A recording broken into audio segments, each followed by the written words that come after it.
ভগবানগোলা ১ নম্বর ব্লকের মোহাম্মদপুর অঞ্চলের অঞ্চল সভাপতি জহুরুল শেখের নেতৃত্বে সারাদিন চলল ভোট প্রচার এবং জনসংযোগ।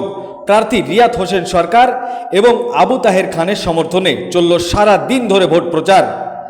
ভোট প্রচার শেষে বিকেল বেলায় হলো একটি পথসভার পর ইফতার মজলিস অনুষ্ঠিত হলো মোহাম্মদপুর অঞ্চলের সুলতানপুর গ্রামে। আজকের এই সভায় মোহাম্মদপুর অঞ্চলের বলিষ্ঠ অঞ্চল সভাপতি জহুরুল শেখ তিনার ভাষণে বলেন, আমাদের প্রার্থী রিয়াত হোসেন এবং আবু তাহের খানকে আমরা এই মোহাম্মদপুর অঞ্চল থেকে বিপুল পরিমাণ ভোট লিড দিয়ে এই সিট জিতিয়ে মুখ্যমন্ত্রী মমতা বন্দ্যোপাধ্যায়ের হাতে উপহার হিসাবে তুলে দেব।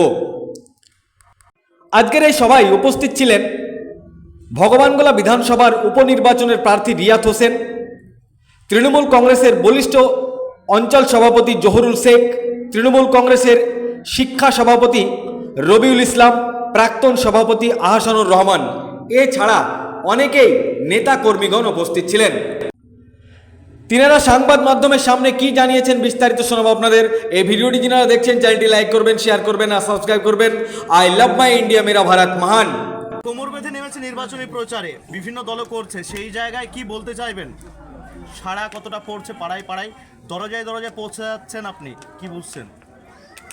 না, এই বিষয়ে আমার একটুখানি আপত্তি আছে যে তৃণমূল নেমেছে, কারণ তৃণমূলের সৎ সাহস আছে মানুষের কাছে পৌঁছানোর জন্য, এবং মানুষের সঙ্গে রাত দিন 24 ঘন্টা তৃণমূলের সঙ্গে থাকে এবং 12 মাস থাকে। এবং দেখুন, অন্যান্য দলকে আপনি খুঁজে পাবেন না।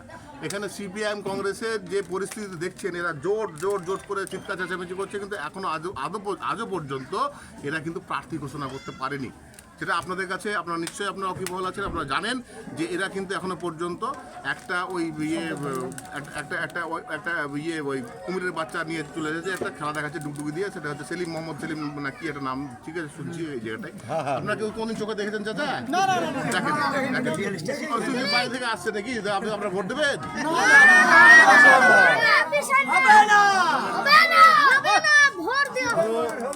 যেটা হচ্ছে যে সাধারণ মানুষ না হয় ভোট দেবে না, তবে মানুষের কাছে কোন বার্তা নিয়ে, কিসের নিরিখে ভোট চাইছে শাসক দল, নিরিখটা যদি একটু উল্লেখ করতেন। দেখুন, আমাদের তো বহুমুখী কাজ, মানে একটা দিক বলে, মানে এটা যদি আমি শুরু করি, ঠিক আছে, গোটা মহাভারত, রামায়ণ মহাভারত হবে, সারা রাত লেগে যাবে। আপনি বলুন না যে একটা মানুষের সুস্থ স্বাভাবিকভাবে চলার জন্য, একটা সাধারণ ফ্যামিলি চলার জন্য যে সমস্ত প্রকল্প, সেই প্রকল্পগুলো নিয়ে যে সমস্ত সুযোগ সুবিধাগুলো পাচ্ছে, আজকে সুলতানপুরের মানুষ বলুক যে এই যে সুলতানপুরের মানুষ যদি বর্ষার দিনে আপনারা এখান থেকে কীভাবে যেতেন, এই 2011 সালের পর থেকে যেভাবে রাস্তাঘাটগুলো হয়েছে, কি চাচা ঠিক তো? মিথ্যা কথা বলছি না, পাশে বসে সব মুরুব্বি মানুষ, এরা যেভাবে যাচ্ছে, আজকে স্কুলের ছেলেমেয়েরা যেতে পারতো না, আজকে গোটা মানে লুঙ্গি মাথায় বেঁধে যেতে হতো আমাদের বাজারে, আজকে হসপিটালে একটা পেশেন্ট নিয়ে যেতে হতো না, আজকে কিন্তু সমস্ত পরিষেবা কিন্তু এই মমতা ব্যানার্জির আমলে কিন্তু পাচ্ছে, তাই তো চাচা? আজকে সুলতানপুরে লাল মাটি পৌঁছায়নি,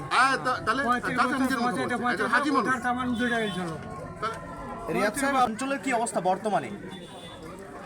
বর্তমান আমাদের অঞ্চলের যে অবস্থা, তাতে সিপিএম কংগ্রেস যতই জোটের বার্তা দেখ না কেন, শুধু মনে করেন যে একটা তুষে আগুন লাগলে ধোঁয়া দেখতে পাওয়া যায়, কিন্তু আগুন দেখতে পাওয়া যায় না।